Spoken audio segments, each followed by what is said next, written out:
We were looking at Mill's ultimate claim, where he not only heaps praise on the idea of individuality, but then he takes it one step further and he heaps praise on eccentricity. And he ends by saying that so few now dare to be eccentric marks the chief danger of our time. That so few now dare to be eccentric marks the chief danger of our time. Fortunately, we don't suffer at the moment from a dearth or a deficit of eccentricity because of our current president and his cabinet. I have heard, the rumor is that Sean Spicer will soon no longer be with us, which at least for me ranks as one of history's great tragedies. I can easily see Shakespeare, who gave us King Lear, Macbeth, and Hamlet. I can easily see him writing a Spicer. Well, then you should look at Saturday Night Live. I saw it. The one thing I like about Spicer is you could see he knows that the whole thing is a goof himself, and he's just in it for the ride. You heard it here first because I'm known for my prophetic powers. I did accurately predict that Trump would win the election against all odds. I predicted it, and my next prediction is going to be that sooner rather than later, Sean Spicer will do a guest appearance on Saturday Night Live.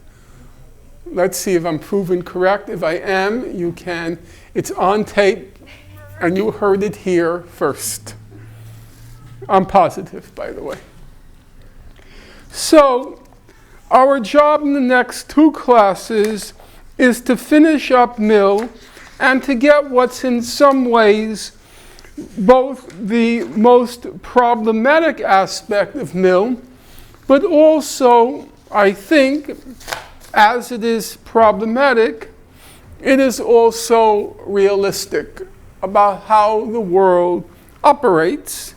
And if he seems to get caught in contradictions, I think it's because there is no formula that can capture the complexity and contradictoriness of real human experience. So what I want you to do now, I don't have a blackboard. If I did, we used to call it a blackboard. I guess now it's called a whiteboard. And we used to have blackboards with chalk, but now they have whiteboards with magic markers. If I had a blackboard in front of me, I would make a very large pizza pie. Can you conceive that in your mind, Mr. Albert? A large pizza pie. You can. When the moon hits your eye, like a big pizza pie. That's amore. That's amore. It's a movie.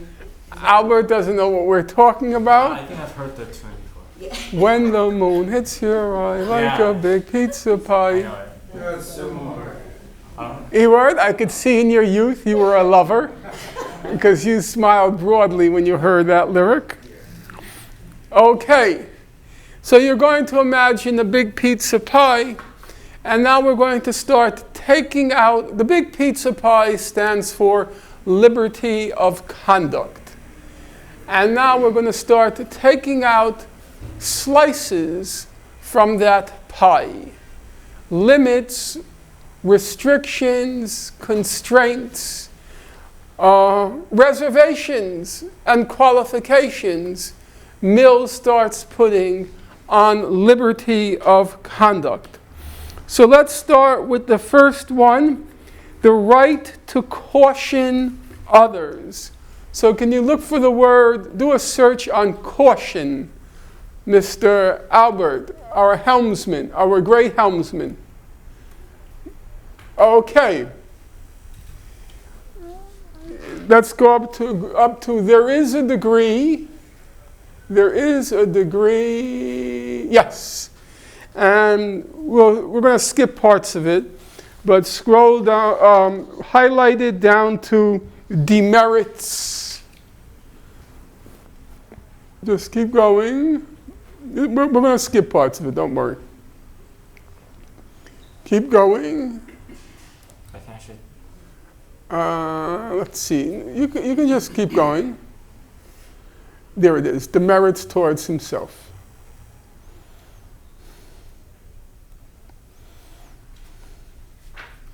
Very good. Muchas gracias. There is a degree of folly. We have to imagine that Ethan is here when he's not. He's now passed and departed. Who would like to substitute, not replace, because he's irreplaceable like all individualities. Who would like to substitute for Ethan? Do I see any hands up? Good, Ewart. All right. Is this cookies in there? No, those are grains. Somebody let us down in the brownie department. We're not naming names. There is a degree. Oh, no, Mike. Oh, Mike. There is a Wait. Here. No, Mike? Please, Mike. What? Please use the mic. Yeah, the mic. It's coming.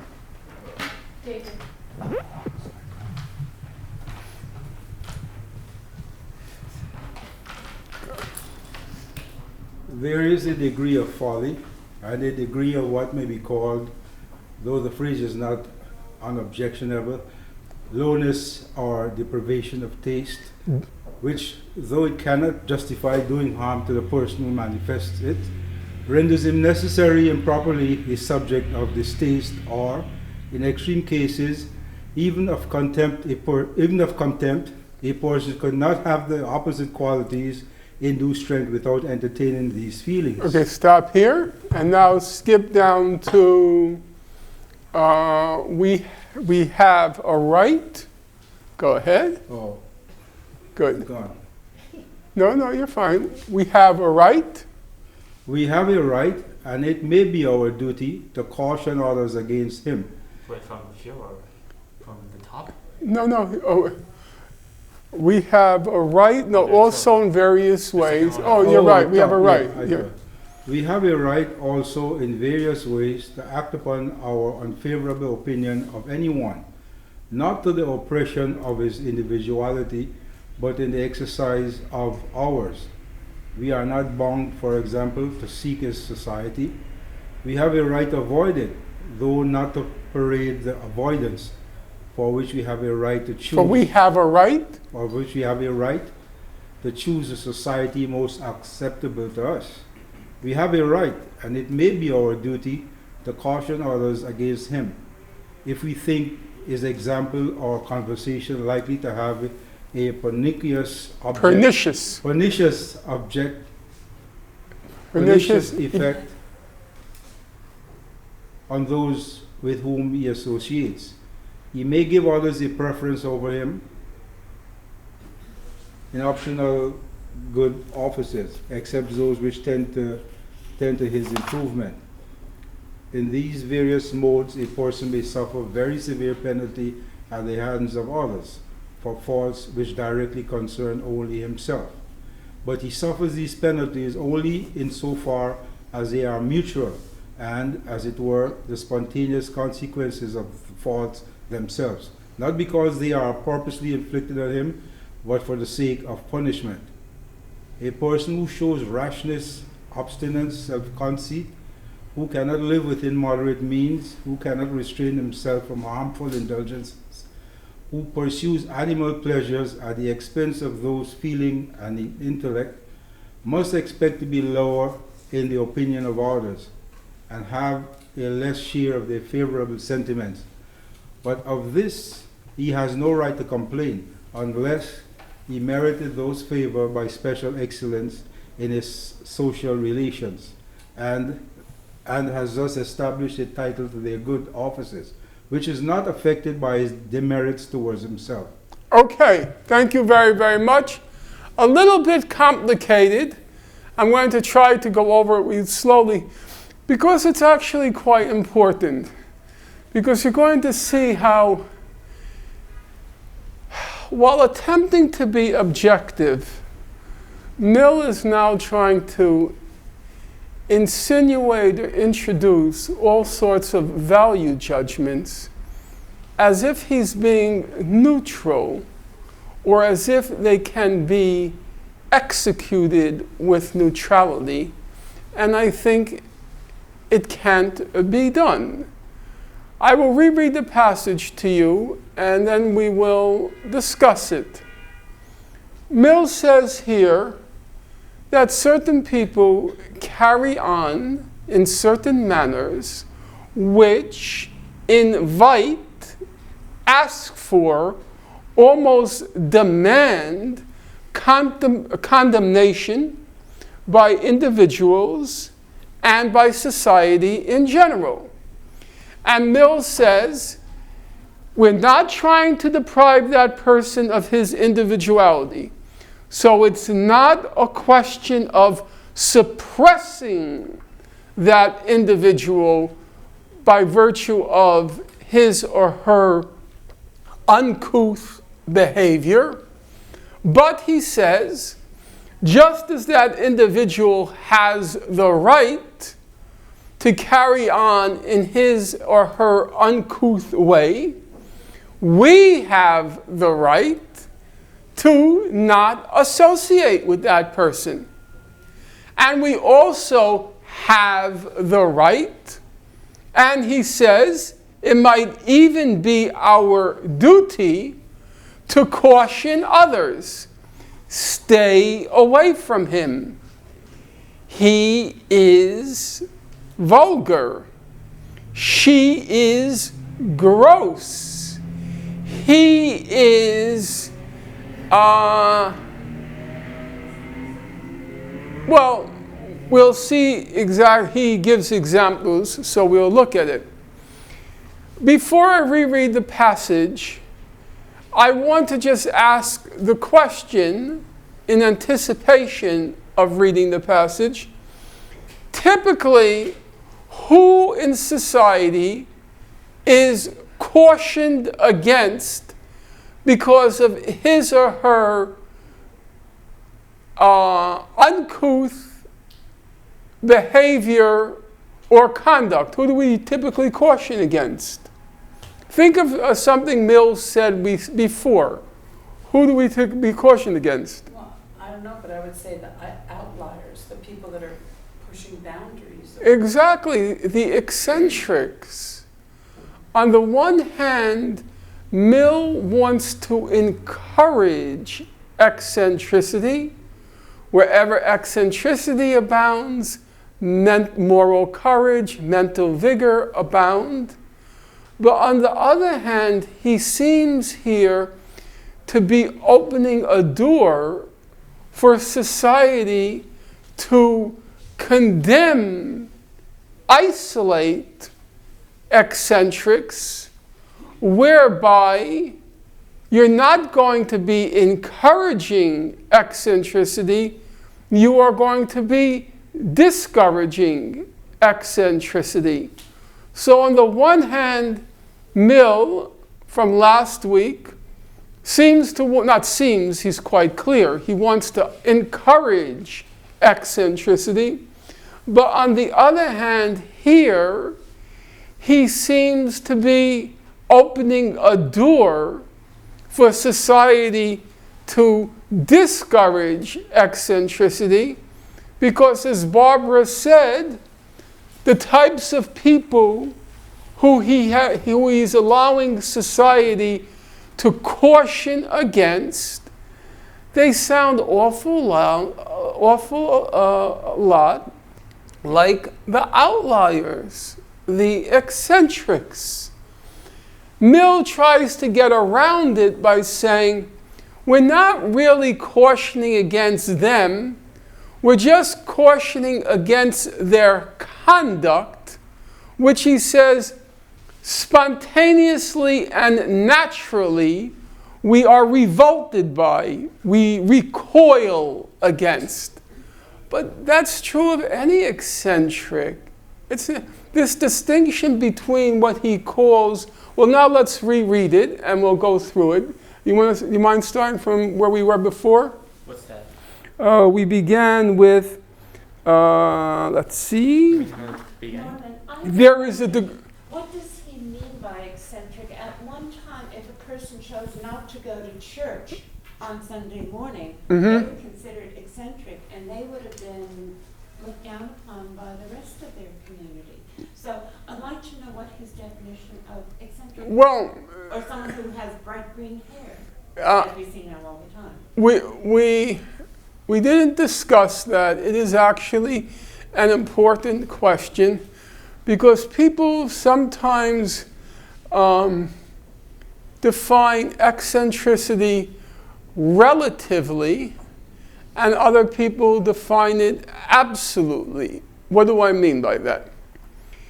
As you said a moment ago, there was a period of time, and in most communities, if you didn't go to church every Sunday, you would be considered an eccentric.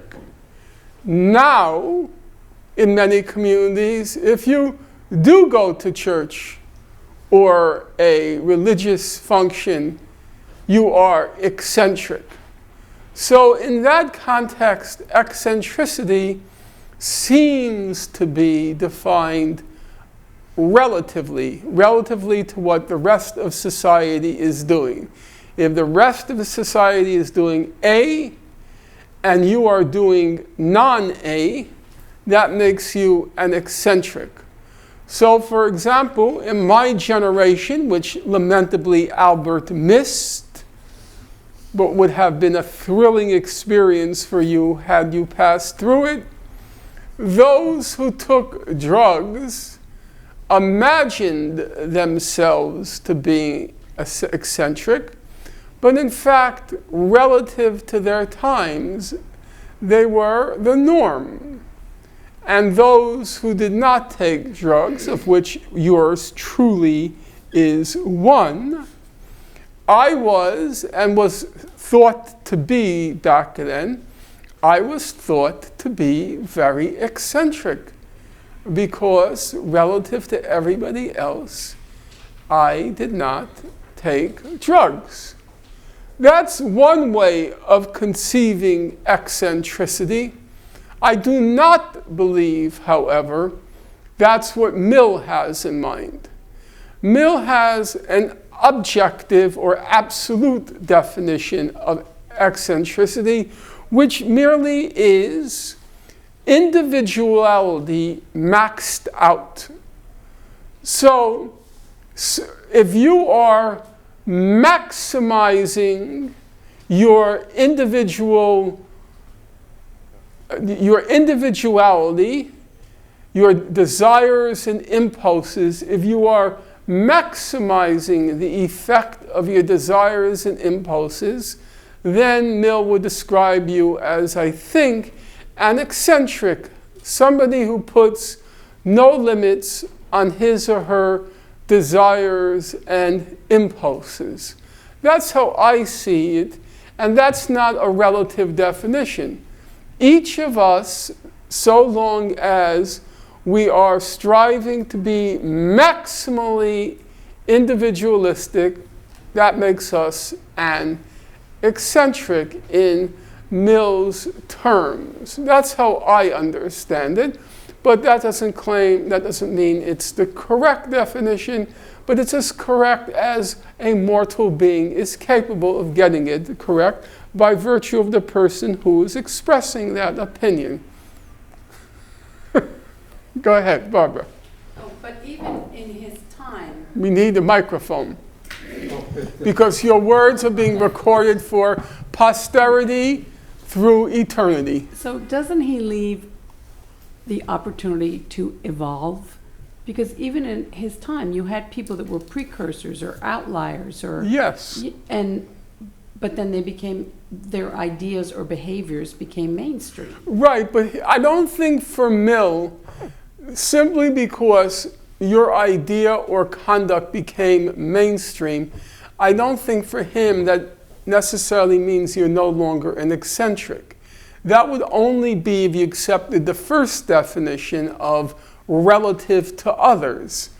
But I don't think that's what he means. You can be mainstream and still, in his terms, eccentric. I know that sounds contradictory, a mainstream eccentric, but I don't. I think it depends on like how much is based on your impulse, like your own impulses, and like that you came up with yourself, and impulses that are influenced by your surroundings. Right, but you were the one 2 weeks ago who made the compelling point that it's very hard to distinguish between So it's like those a spectrum. two. It's like a spectrum. We want to record you for posterity through eternity. Wait, what do you want me to say? I don't want you to say anything that you don't want to say on your own.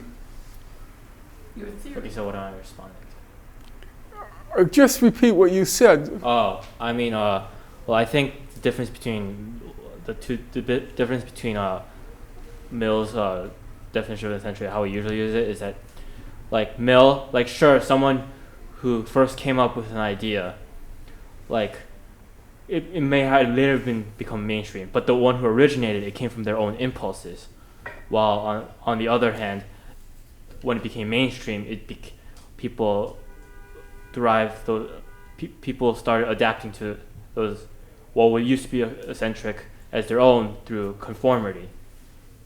So, Okay, I think that's a good point. I think that's not badly put.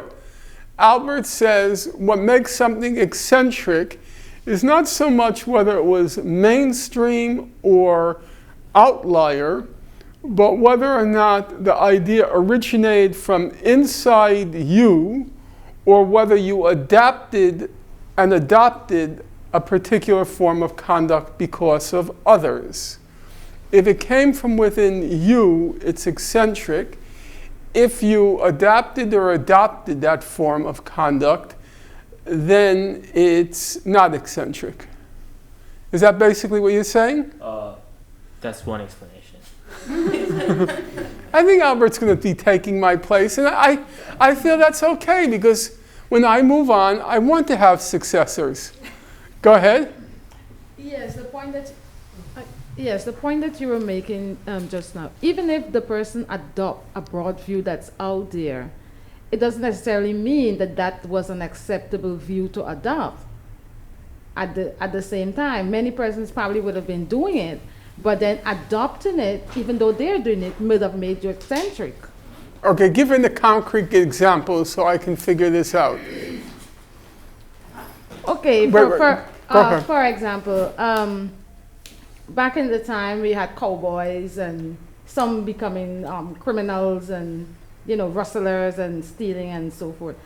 That was happening at that time, but then someone decided, okay, we want to adopt that and become robbers and bank stealers. So that would make them in a wrong side of the eccentric crowd. They wouldn't be a good eccentric, or you would have still said they were eccentric, even though it was prevailing at the time. Well, that's a different issue. Legal versus illegal forms of eccentricity. I think that's a separate issue, and then I would have to think that through, but I think that's a second issue, that certain forms of eccentricity have the blessings of society and others don't, and I'd have to think that one through, but I can't now because my mind is too tired. But we'll save that for when my mind processes it, which I might do in a couple of minutes. But let's go back and let's see where we were. There is a degree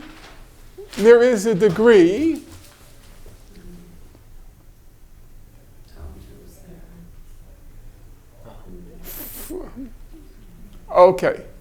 So I think I have it spelled out here with the parts omitted that we don't need. There is a degree of folly there's a degree of folly and a degree of what may be called, though the phrase is not unobjectionable, lowness or deprivation of taste, depraved taste. Notice all these expressions which he uses now can easily be used as adjectives for eccentrics. There is a degree of folly and a degree of what may be called, though the phrase is not unobjectionable, lowness or deprivation of taste, which, though it cannot justify doing harm to the persons who manifest it, namely you can't restrain them, you can't arrest them, you can't prosecute them legally, renders that person necessarily and properly a subject of distaste, or in extreme cases, even of contempt.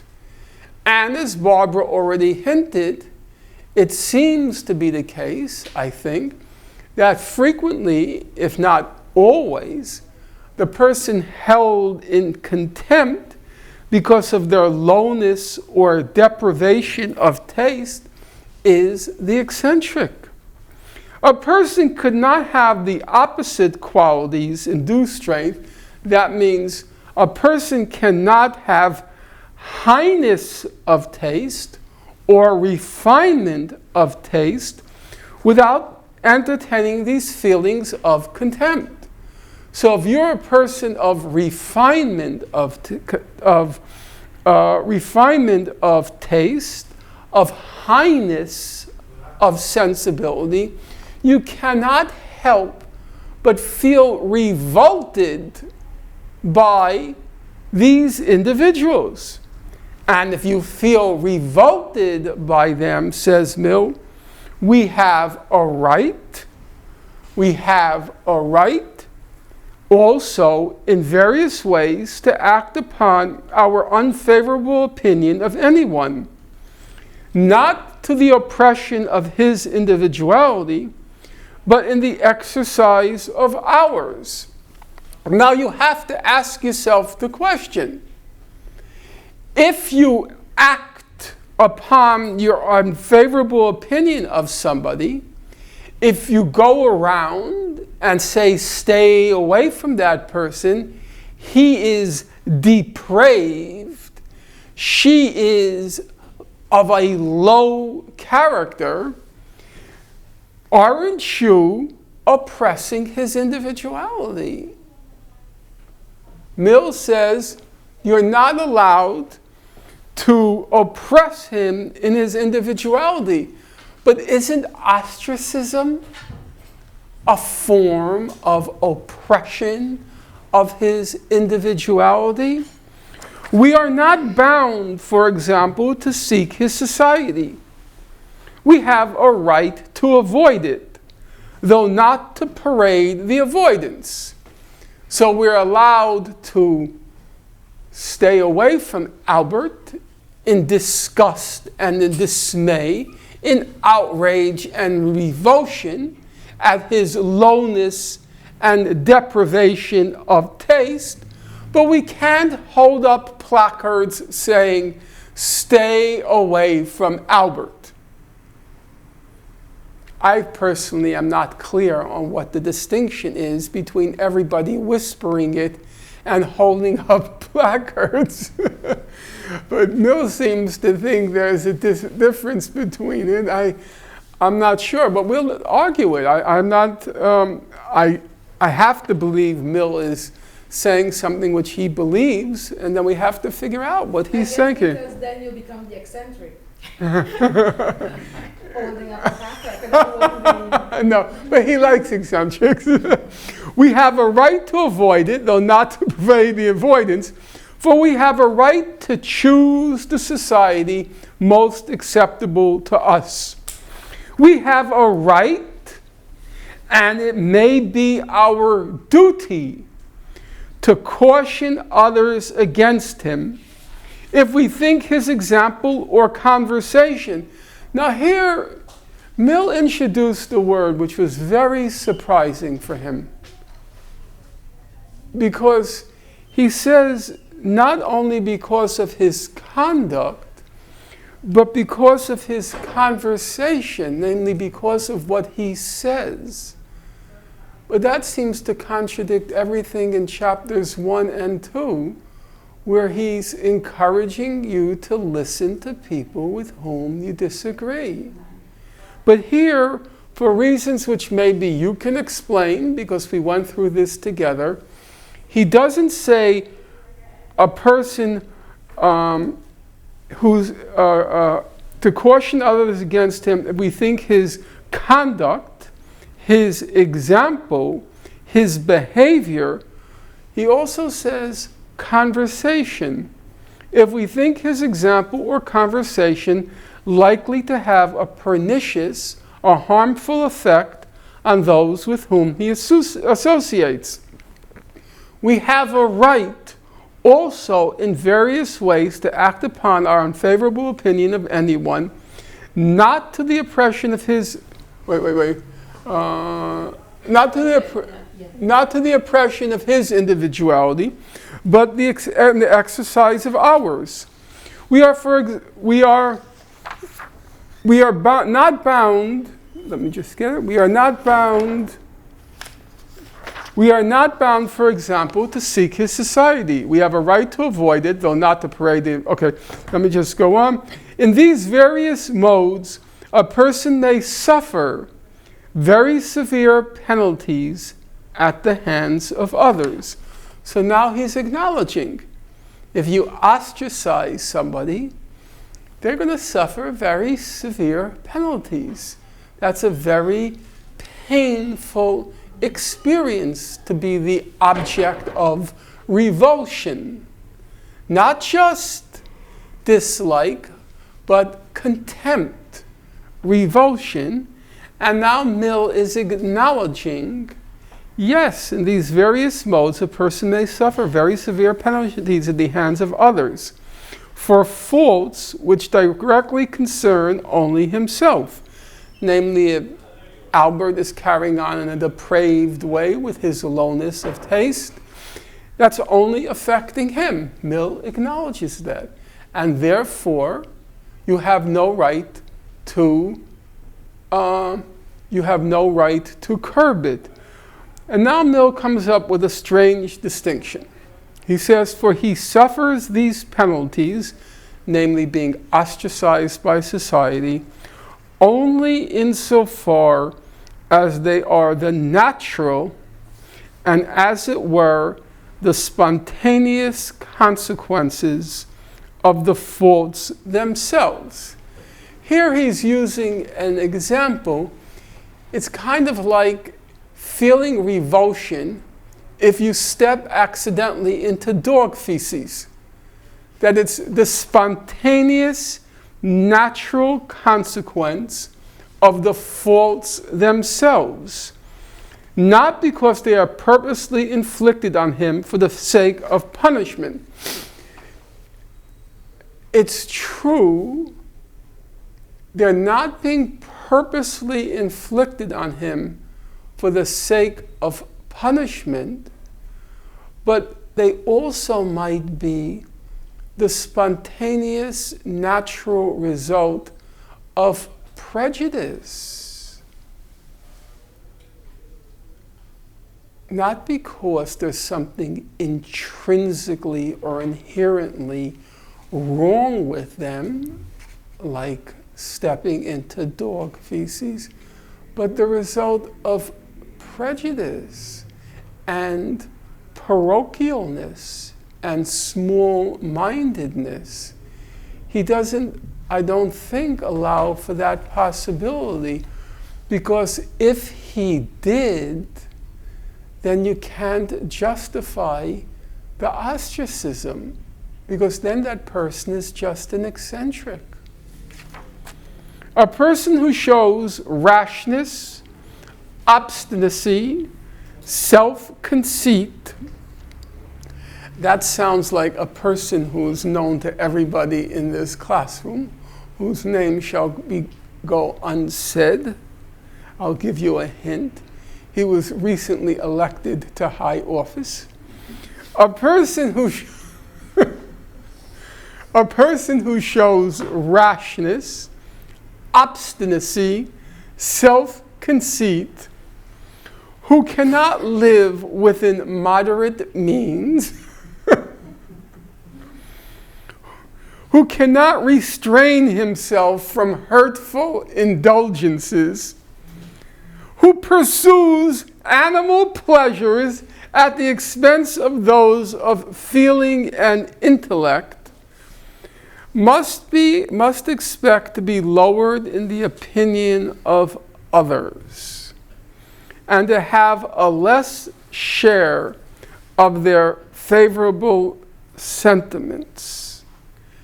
I wonder if you could think about that. I mean, this passage is just packed full of so many problematic statements coming from somebody who was pretty lucid and straightforward and forthright before. Is it true that somebody who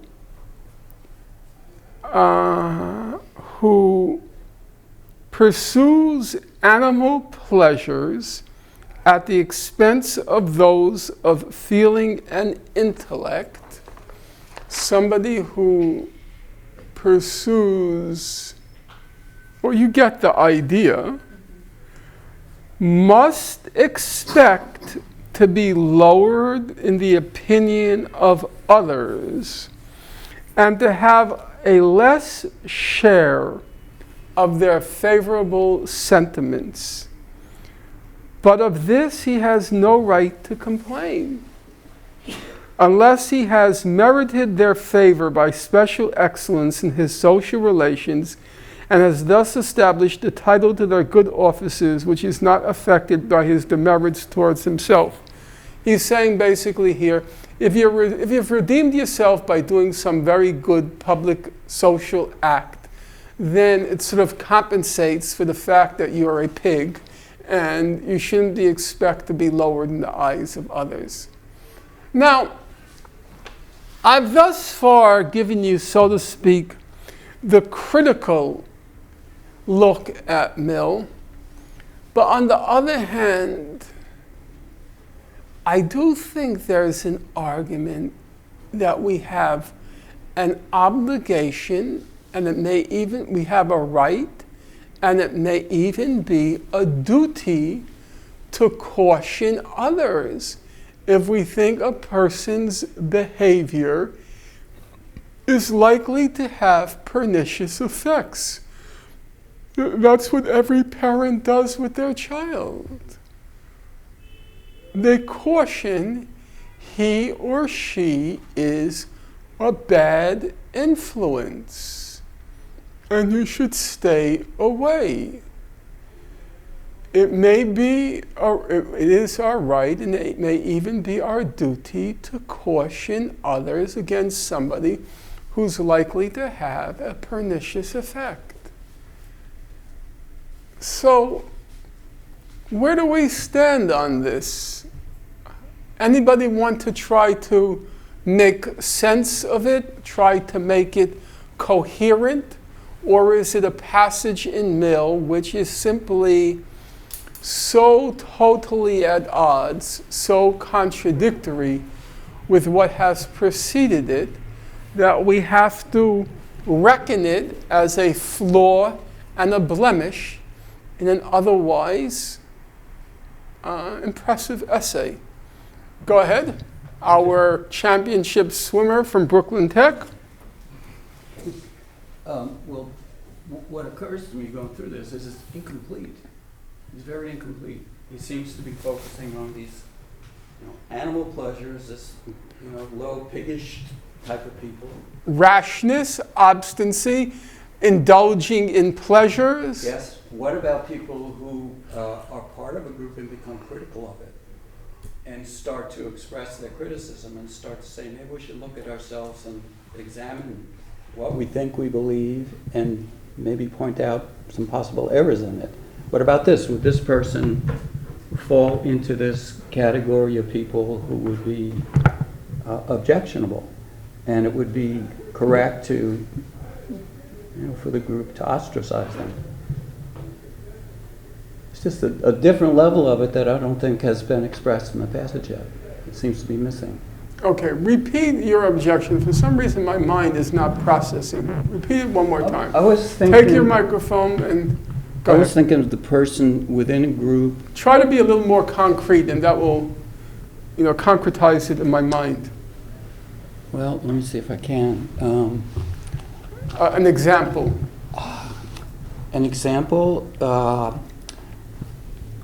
a person who has been a Democrat for a long time, for instance, who comes to question certain aspects of Democratic platform positions, and then becomes kind of an outcast from the group, even though still basically holding on to the same fundamental ideas, but questioning them and saying, maybe this isn't entirely accurate, maybe this needs a little more work to refine it.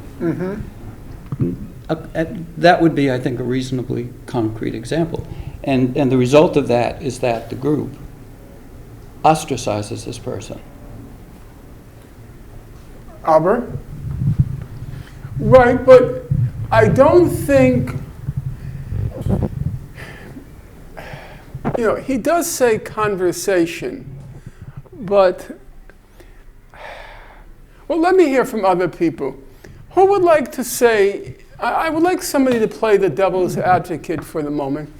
Who would like to argue that this passage is consistent with what he said before? Good.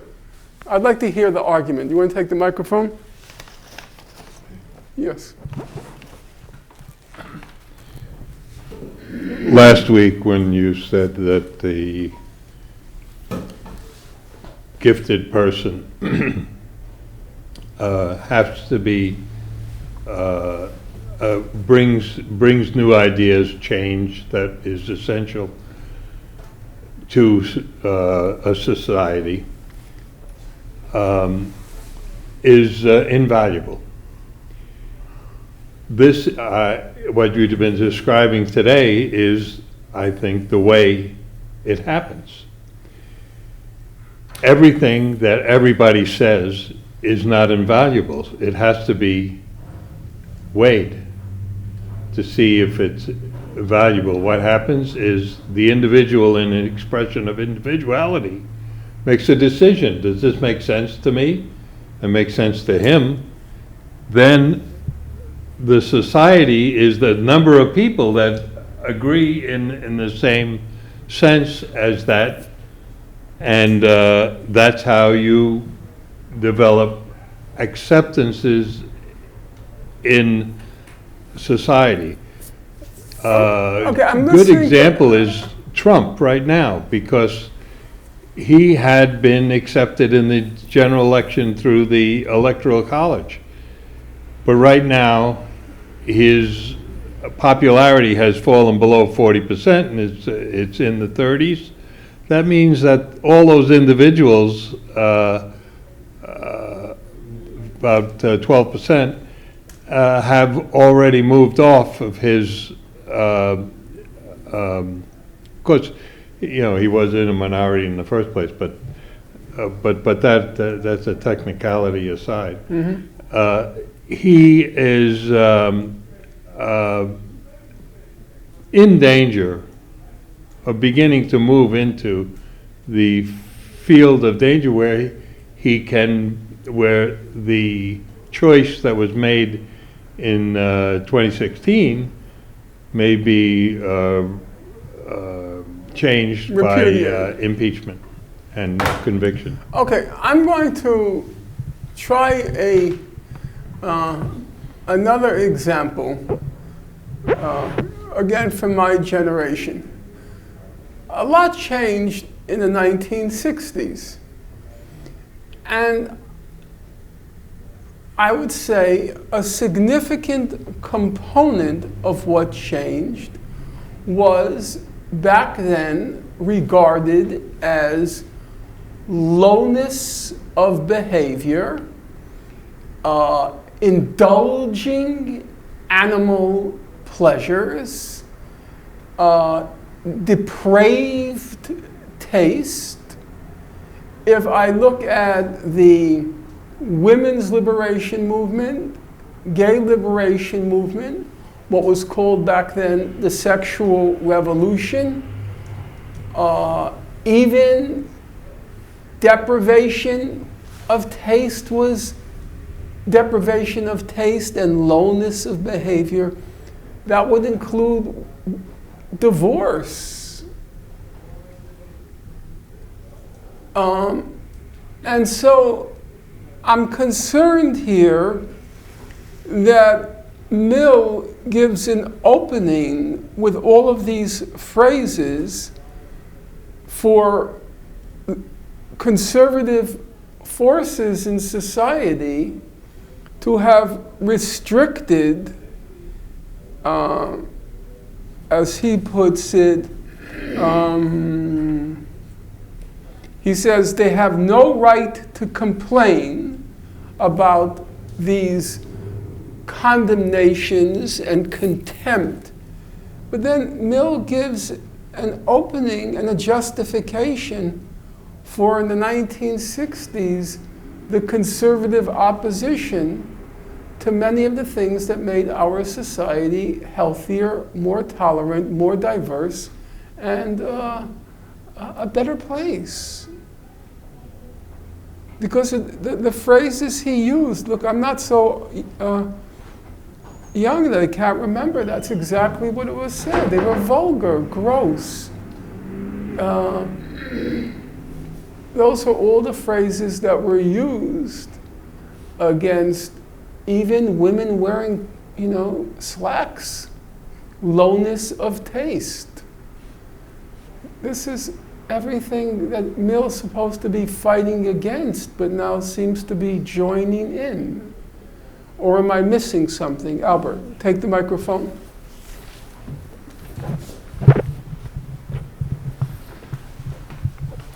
Well, I mean, there might be a contradiction there, but didn't you also give an exception for war criminals giving speeches?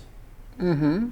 So I think that you can accept a sort of realpolitik, the sort of wisdom that what Mill said about being completely open is true, while also accepting that there might be contradictory elements in situations here and there where that it might be wise to actually come together and block someone from speaking.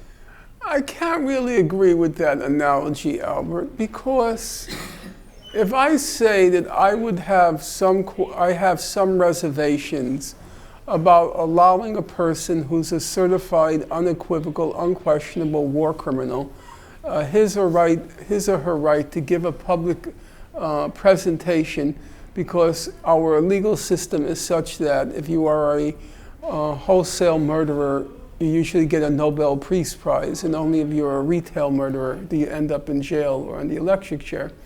There's a difference between that, Albert, and saying you think a person deserves contempt, ostracism, and so forth because he or she pursues animal pleasures at the expense of those of feeling and intellect.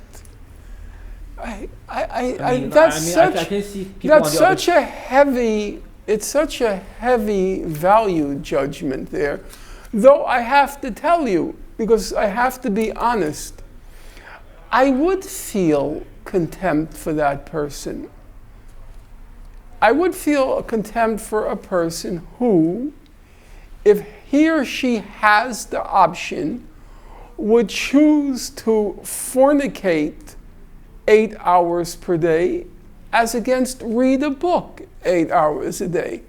Yes, I would make a value judgment. I'm not afraid to say that. But I also have to say that I don't think that's grounds for me to tell other people not to talk to the person. It's my personal value judgment, and I don't think it can really justifiably go beyond that personal value judgment. The right and the duty and Mill's assumption here, if you can put it up back, if you don't mind, I don't even see why a person who is obstinate should necessarily be judged badly. Obstinacy is usually a necessity if you want to achieve anything that you believe in this world. Self-conceit, yes, I could see that as grounds for feeling contempt. Who cannot live within moderate means. I think somebody who can't live within moderate means when a lot of people are hungry, yeah, I do think that's a problem. But who cannot restrain himself from hurtful indulgences. Which indulgences are hurtful? That they should be condemned. I still have that hurtful indulgence of chocolate, but I hope nobody holds up signs. I mean, whisper, stay away from him. He can't stop eating chocolate.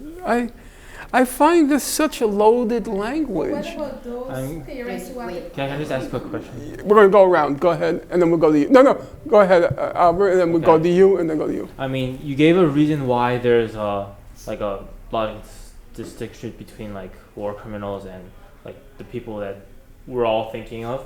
But I mean, if we think of like someone who has a completely different perspective reading Mill's text, like what we'll find is he might be reinterpreting that as, oh, like there is a distinction because there are certain like a war criminal, he has a set of circumstances where we separate that. But then by just admitting that we're inventing new rules to how to interpret like the war criminal, like, and why he makes a distinction. So when it comes from the other side, from another perspective, why can't they do it to us? Well, because I don't think we're inventing new rules. The rules are straightforward. I says it just happens that it's the nature of our criminal justice system that mass murderers not only get a free ride, they usually get medals. And they get awards and prizes. That's just a fact.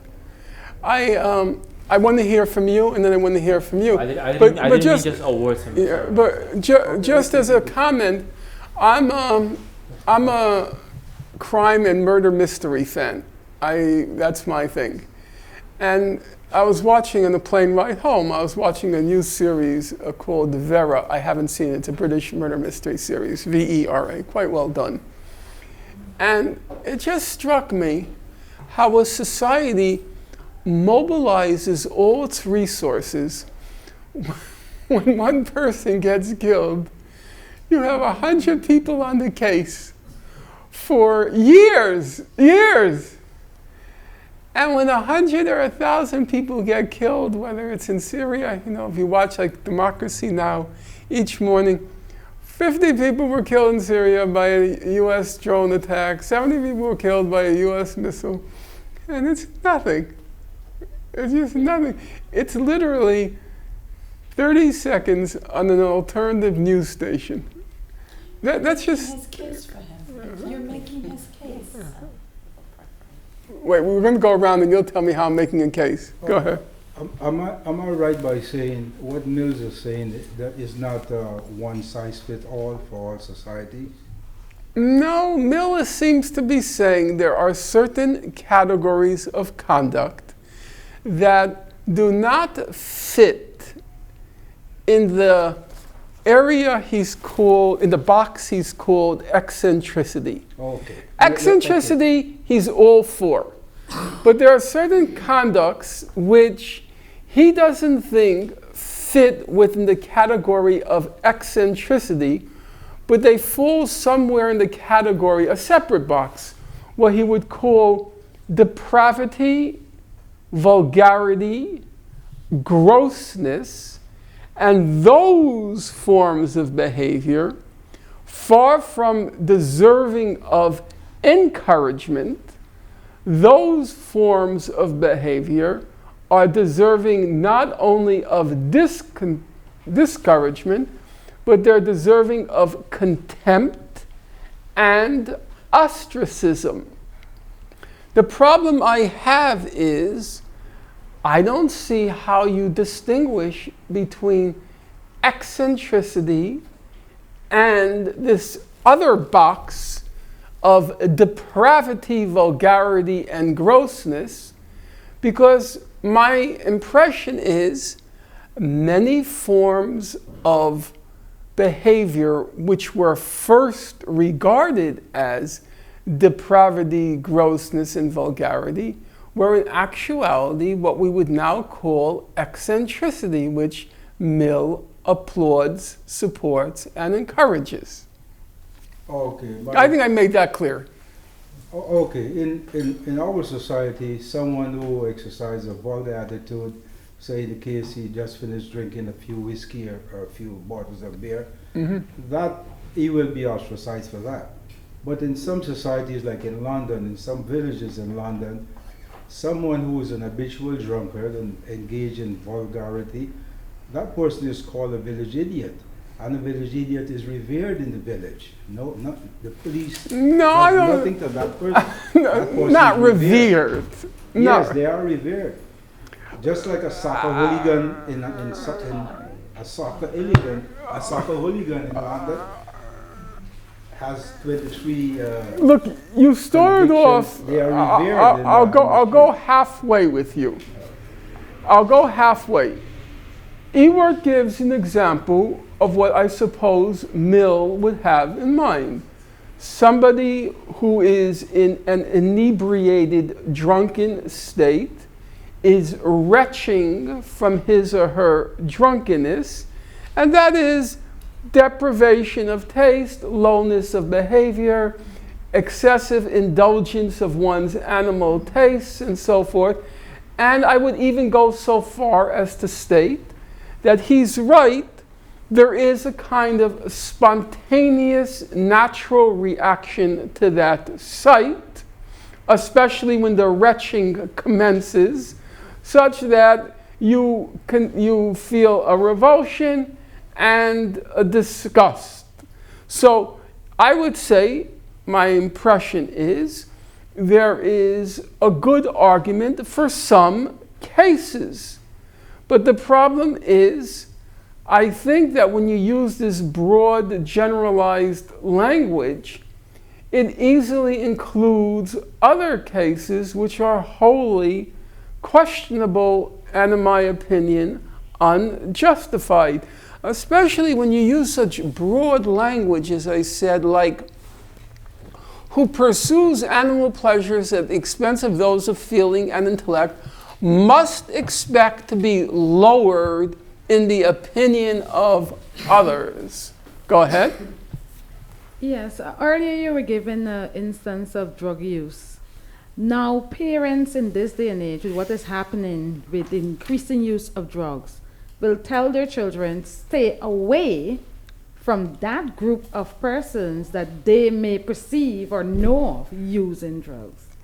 And they will encourage their children to shun and caution against in that instance. I agree with that.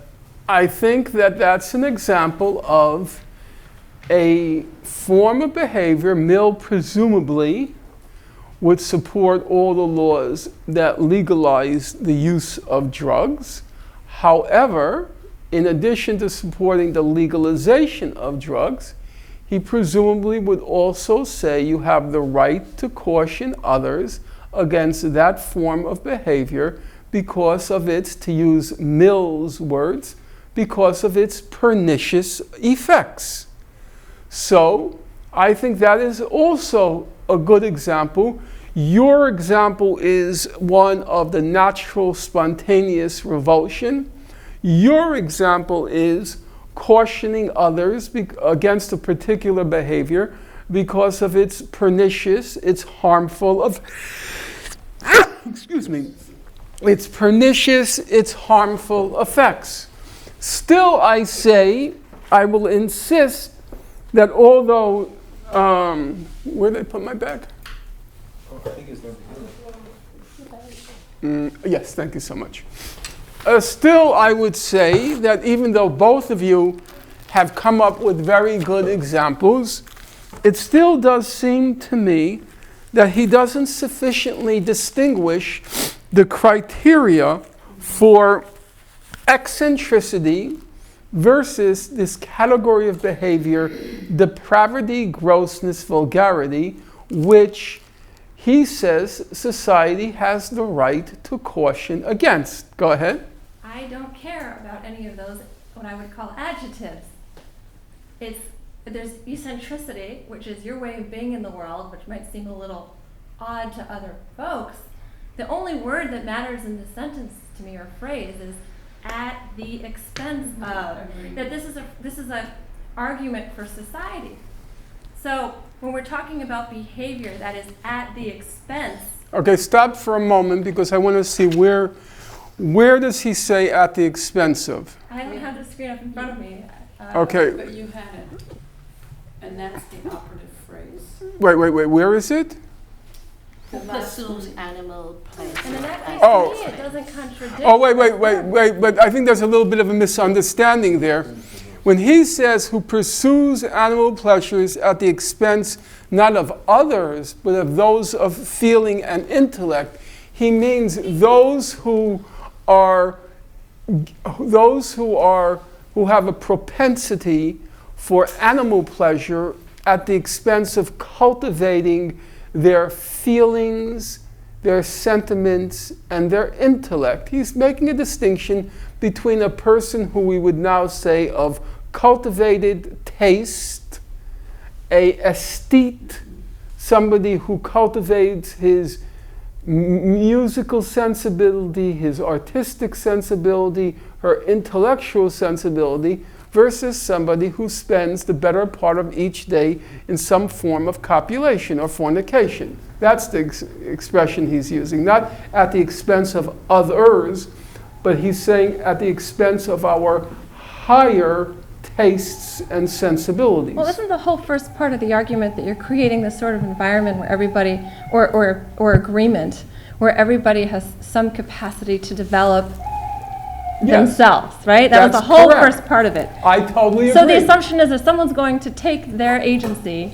and develop it into something. And to some degree, that's an equal playing field. Correct. Some people are going to take that agency and engage in behavior that hurts others. That's the key difference that, to me, keeps the strain of the argument. It's all connected. There's one problem. And he is not, the reason I put this passage first in our discussion is because in this particular passage, he doesn't discuss harm to others. Look carefully at the passage. The next passage we look at, I have marked off harm to oneself versus harm to others. But in this passage, he's not giving grounds. He is not. We have to be clear. He doesn't say you have the right to restrict the behavior. You can't put legal penalties on it. But he says society has the right to condemn it because it's contemptible behavior. And I'm wondering, how do you know if a form of behavior is contemptible or if it's eccentric?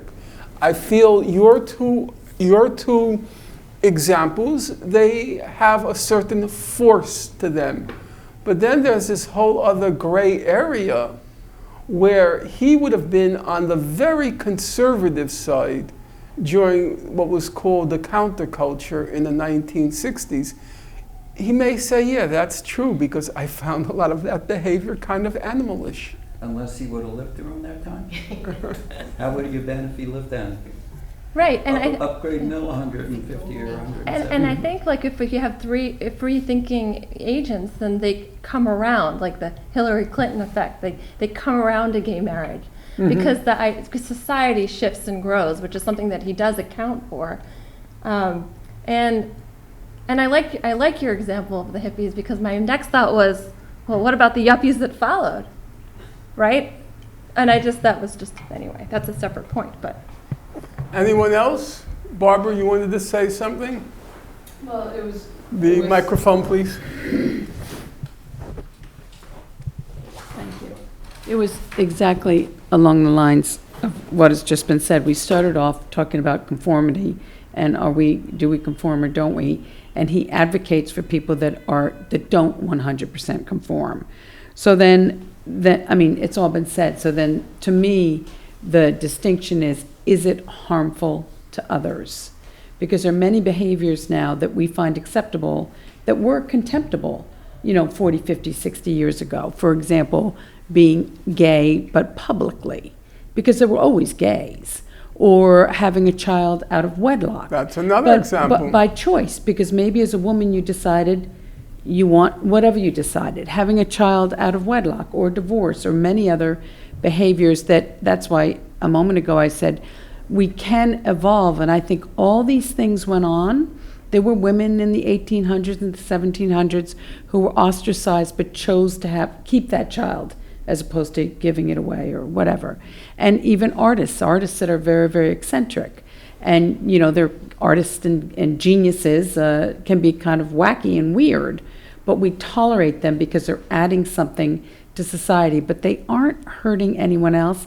I think the distinction is, as we evolve and as we realize that we all know people that are like this, but they're secrets, as we come to accept them publicly, it changes society. To me, Mill is just a conservative who, first of all, defined taste. Who is he? Is he the arbiter of taste? Well, and I think what he's finding a refuge in being totally conservative and making judgment calls about. Or that's one interpretation. He's being totally conservative. Another interpretation is that just like we read in Plato, for those of you who did that class, and just like we read in Sir Thomas More's Utopia, I know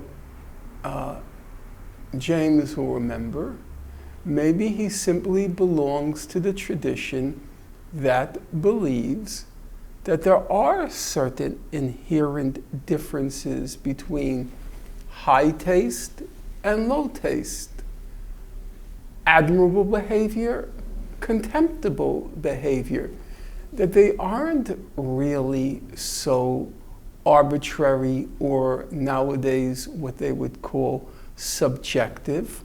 He believes there is a standard. I told you, if I saw in one corner of a room a person who's fornicating for 8 hours, and another corner of a room, a person who's playing, or in one corner of the room, a couple that's fornicating for 8 hours, and in the other corner, a couple that's playing chess for 8 hours, I would have a value judgment kill me. And you know what?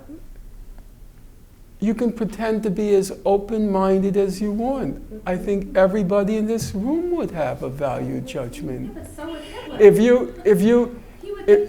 If you were sitting in one corner of the room and somebody is masturbating with sex toys for 8 hours, and in another corner somebody's playing the violin for 8 hours, I think everybody in this room would have a value judgment. You could pretend you wouldn't, but I think you would.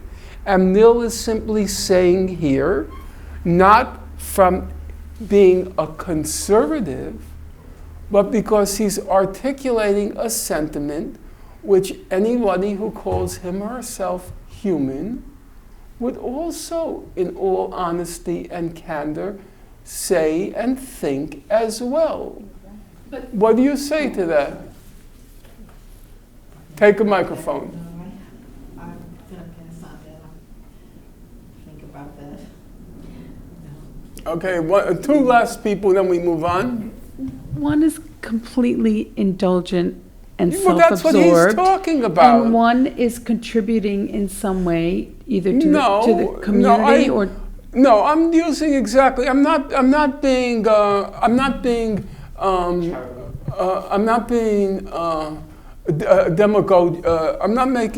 demagogic here. He says, who pursues animal pleasures at the expense of those of feeling and intellect must expect to be lowered in the opinion of others. So I said, one corner of the room, a couple is copulating for 8 hours, and the other, a couple is playing chess. Won't we put those on a hierarchy and have value judgments about that? Is there anybody who would say, I don't see any difference between the two? I don't see any difference between somebody who's playing with sex toys for 8 hours and somebody who's playing the violin for 8 hours. I think when you start playing that game, you're the one who's being unrealistic, not Mill. I think what Mill is, I think an argument could be made. I made the argument for the other side, now I'll make the argument for the Mill side. I think the argument could be made that everything Mill is saying here is perfectly natural. Okay. I think you can. I think you can resolve the problem by focusing on the correct reality or the correct picture. The picture is the large picture, the social picture, not the individual. Individual choices are wild. And that's why I love the idea of fashion. What is fashion? When you talked about the 60s, I remember them very well. Duck's ass and, big bouffant haircuts on guys. Oh, that was. I hate to break this to you, that was the 50s. It looked good to us in those the days, 50s. but it looks ridiculous now. Today, you look at kids with their pants, you can see the crack from behind, because the pants are slung so low. But that's the fashion. And you got to realize that kids like that. And you can do nothing about it because the determinant of all these choices and actions is the numbers, the society. How many people will buy this?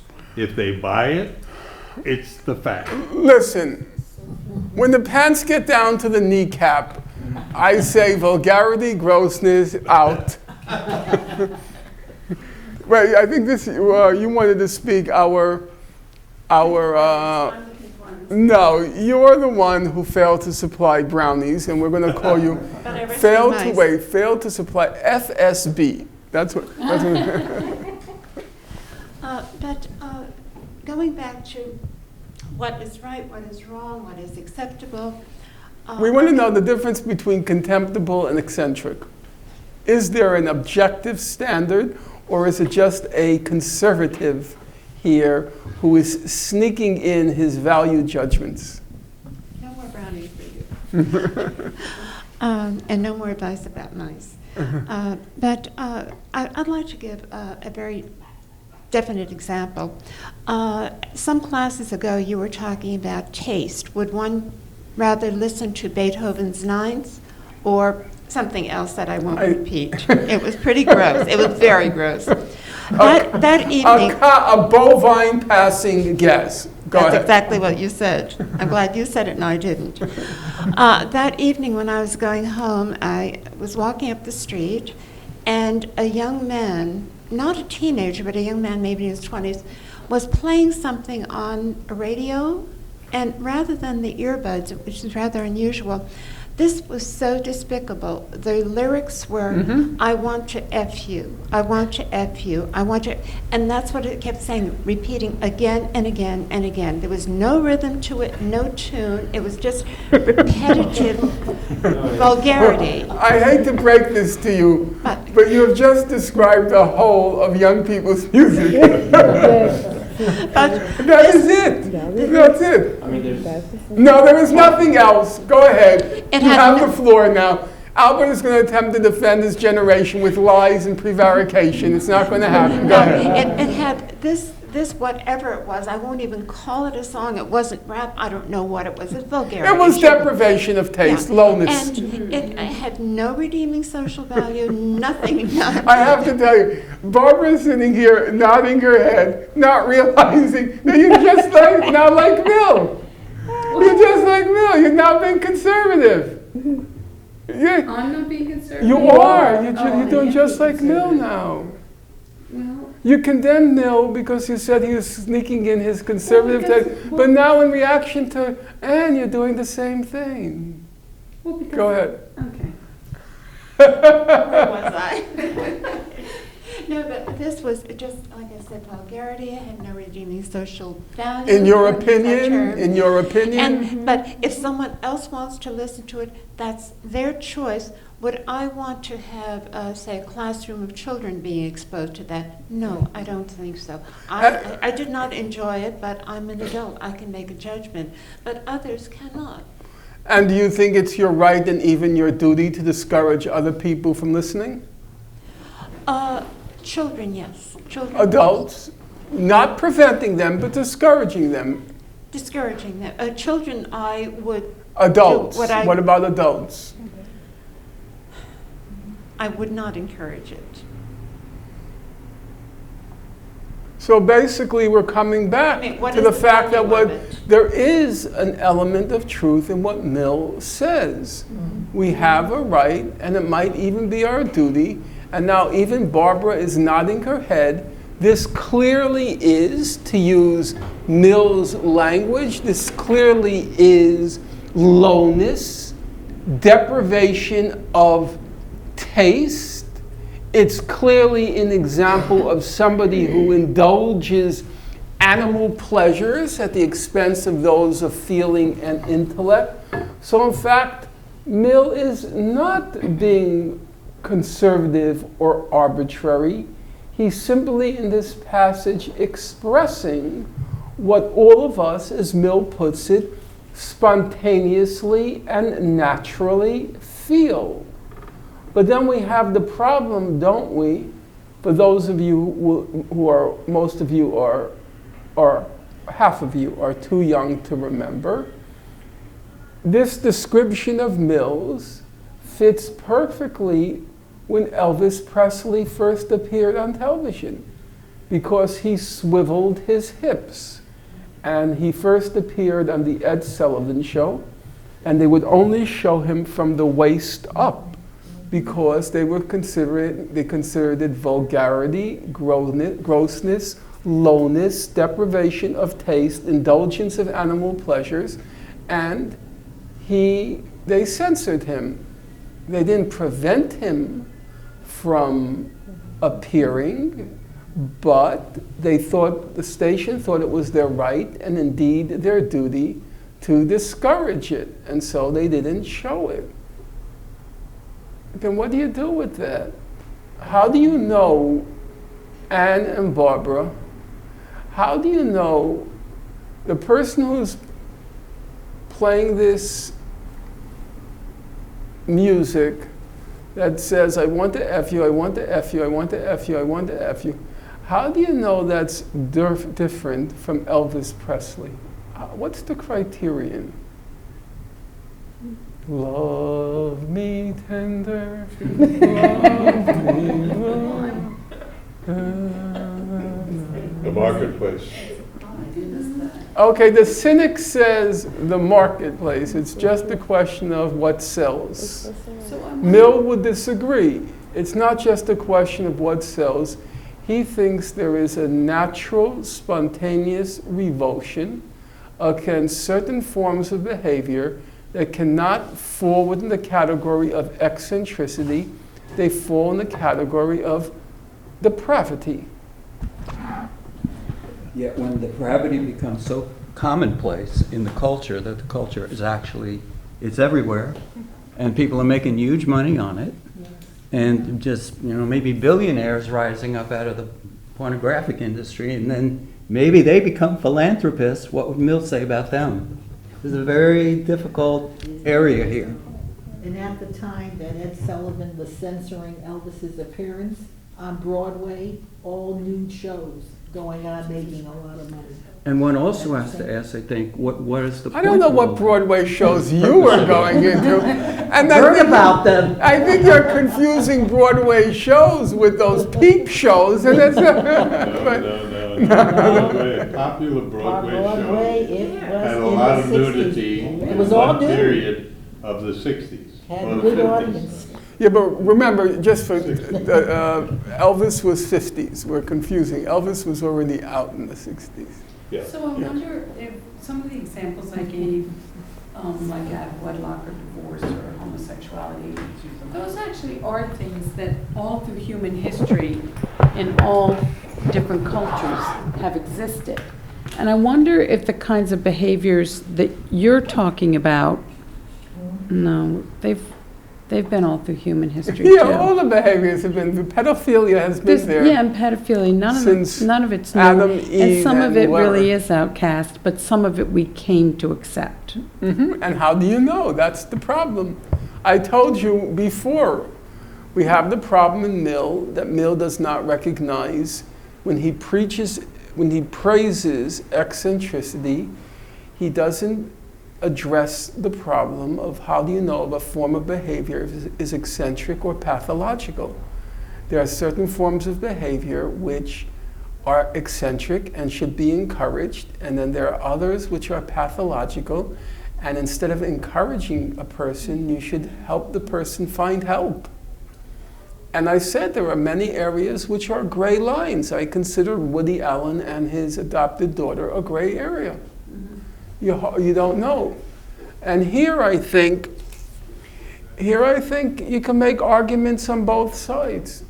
You can make the argument on the one hand that yes, there is a natural spontaneous revulsion against certain forms of behavior, like a drunk who's retching, and you can't prevent the person from drinking, but you certainly have a right, as Mill says, to choose the company you want to keep.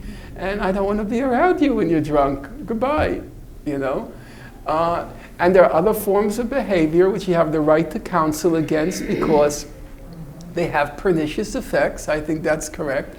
But then there's a whole category of behavior which came to blossom in the 1960s in our country. It was called the sexual revolution, and it included many subsets, the women's emancipation movement, the recognition that women had sexual feeling. That was not acknowledged until the 1960s. The gay liberation movement, and all these other forms of depraved behavior, like women getting divorced. I don't mean once. I don't mean twice or three times. Even once. I think I might have told you the story in my neighborhood. There was only one woman in my whole neighborhood. That was a pretty large neighborhood who got divorced. It was Mrs. Greenberg and her daughter Gail, who was in my class. And the assumption was, to use the vulgarity, her mother must be a whore. Otherwise, why would she get divorced? I mean, that was the level back then. It was unthinkable and also unspeakable if a parent was divorced. It was considered depraved behavior for a woman to get a divorce. So I don't think Mill gives very good criteria for distinguishing between contemptible versus eccentric behavior. I don't think he provides criteria.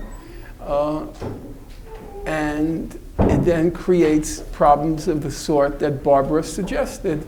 Namely, he provides a pretext and excuse for a conservative backlash. Can I? Yes. Mm-hmm. You said just now that Mills did not give the correct wording or persuasion to decide what is contemptible Versus what's eccentric. what is eccentric or contemptible. You used the word contemptible. Yes, versus what's Yeah, eccentric. worse. Okay. Mhm. There are many speakers before they give ideas about what happened in the 60s, as you mentioned, Mhm. Elvis Presley. When I was a young man, when I was a little boy, when you pass in on the street, any yard or anywhere, you see women sitting on the steps and they're breastfeeding their kids. It was a normal sight. Good morning, Mrs. Jones. Good evening, Mrs. Andrews. It was normal sight. No one looked and stared. But in today's society, that would be vulgar. You can get a ticket for that. That's absolutely So correct. as someone mentioned, society changes. All of these things are erased. So Well, actually, we're going to get right to that in a few moments. We're going to get to that example. Though, if you can tell Mrs. Jones, could she go inside now? Now, Mill wants to make the distinction, which was earlier made, I think, by you, namely, we restrict those forms. So far, just let me clarify. The reason I did that first, this passage first, was because he is not saying you have the right to restrict that behavior. You have the right to ostracize it, you have the right to counsel against it, but the person is entitled to carry on as he or she wants to. Now we have to get to that other category, namely behaviors you do have the right to restrict. And as you pointed out, the distinction he's going to make is behavior which harms only oneself versus behavior which harms others. Albert!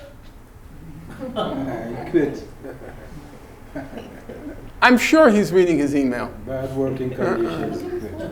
Okay, I will just read it then, and I will smack him when he comes back, and that won't be harming others because he deserved it. The distinction here pointed out between the part of a person's life which concerns only himself and that which concerns others, many persons will refuse to admit. How, some people will say, can any part of the conduct of a member of society be a matter of indifference to the other members? No. 23. No person is an entirely isolated being. It is impossible for a person to do anything seriously or permanently hurtful to himself without mischief reaching at least to his near connections and often far beyond them. Could you please get to work? You rush to get here, and then you disgrace your whole age cohort because you're representing young people by disappearing on us. Because it's 2 hours without a bathroom. That's why God invented Porto Sens. Let's see. We're going to use the word, we're going to search for the word mischief. Mischief. Good. I'll read it again because we're getting short in time. I want to just get through this passage. What Mill starts out doing is he gives the devil's advocate argument. He says, I'm making a distinction between forms of conduct which only harm yourself versus forms of conduct which harm others. If it only harms you, you have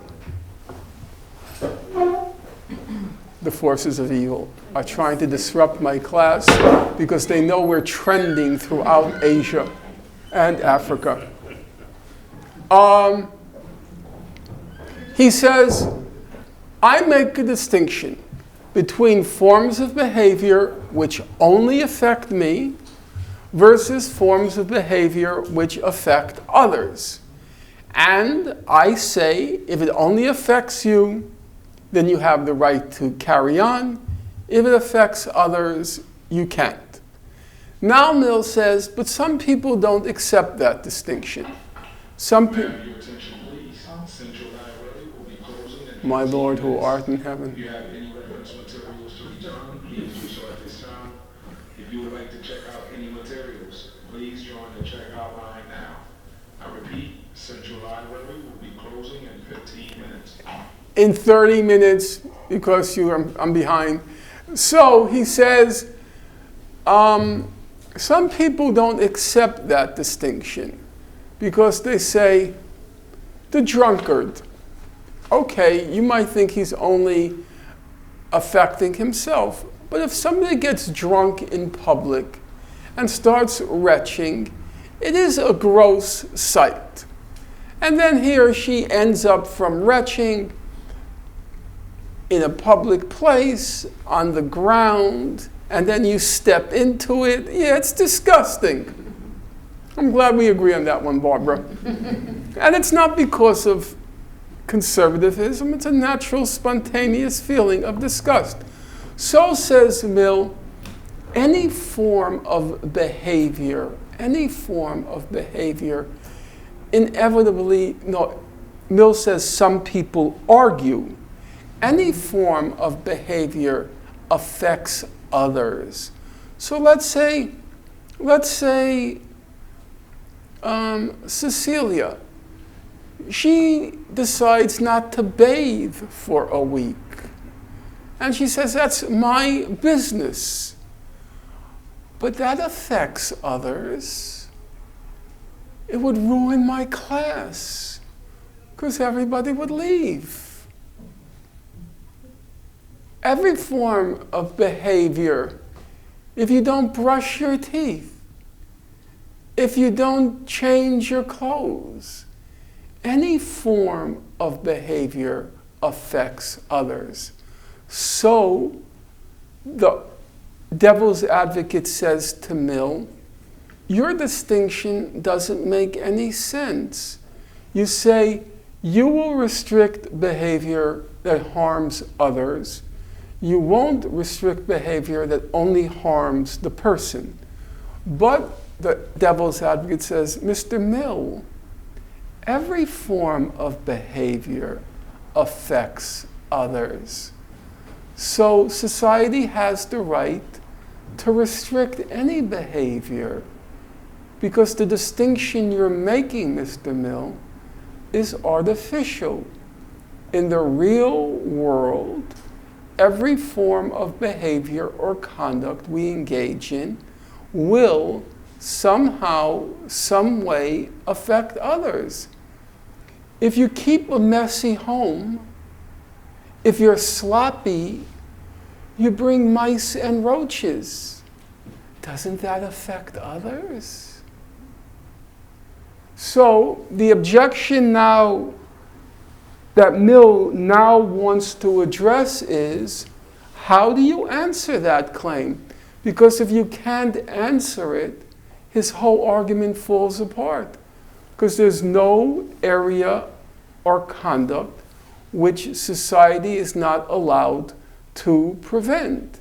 And the whole point of Mill's essay is to say, in forms of behavior which only affect you, society has no business.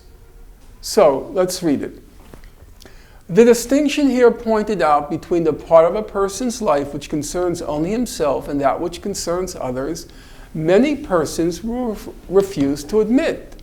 How, the devil's advocate will ask, how, Mr. Mill, can any part of the conduct of a member of society be a matter of indifference to the other members? No person is an entirely isolated being.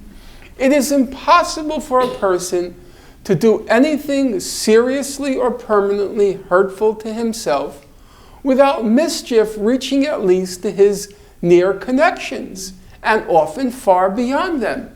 If you smoke a cigarette, or you are a regular smoker, you are doing, you're engaging in conduct which is permanently or seriously harmful to yourself, right? Isn't that going to affect others? If you get cancer, is there anything more tormenting for a family than having to deal with a family member who's dying of cancer? So they say to Mill, you couldn't, society should even have the right to prevent people from smoking cigarettes, because in the real world, they say to Mr. Mill, your distinction is invalid. It doesn't exist. If he injures his property, he does harm to those who directly or indirectly derive support from it, and usually diminishes by a greater or lesser amount the general resources of the community. If he deteriorates his bodily or mental faculties, he not only brings evil upon all who depend on him for any portion of their happiness, but disqualifies himself from rendering the services which he owes to his fellow creatures generally. If you do harm to yourself, if you become an alcoholic, you become a drug addict, you can't fulfill your responsibilities to your family, you then become a burden on society, we have to support your habit, your inability any longer to function as a citizen. If he deteriorates his bodily or mental faculties, he not only brings evil upon all who depended on him for any portion of their happiness, but he disqualifies himself from rendering the services which he owes to his fellow creatures generally. Perhaps becomes a burden on their affection or benevolence. And if such conduct were very frequent, hardly any offense that is committed would detract, and if such conduct would detract more from the general sum of good. Well, just scroll down a little. Albert. Scroll down. Finally, if by his vices or follies a person does no direct harm to others, he is nevertheless, says the devil's advocate, injurious by his example, and ought to be compelled to control himself for the sake of those whom the sight or knowledge of his conduct might corrupt or mislead. Case in point, your example. You walked out of the room at a critical moment. Case closed in that one. So, let's see. I fully admit, let's see where it's at. I fully admit. Okay, here is Mill's response. And we'll just look at his response today and debate it next week. His response to this question, the question is very simple. Let me just reiterate it. The whole basis of Mill's argument is there are two distinct zones in society. Zone 1 is conduct which only affects you. Where conduct only affects you, society has the right, where conduct only affects you, society has no right to interfere, no right to restrict, no right to curb, no right to restrain or constrain. Then there's another zone of activity. That's forms of conduct which hurt or harm others. And in forms of conduct which hurt or harm others, society does have the right to restrict, restrain, curb, and so forth. The objection now being raised is, Mr. Mill, your distinction is false. every form of behavior can potentially harm others, and therefore every form of behavior is liable to control by society.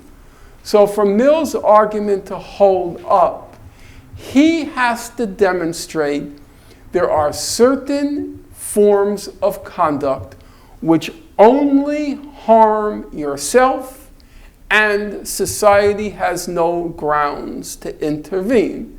And that's what we will discuss, how Mill answers that objection next week, because Sophia, the voice of the future, has come in to tell the voice of the past it's time for him to get off stage. And if he doesn't, he's going to be yanked off stage.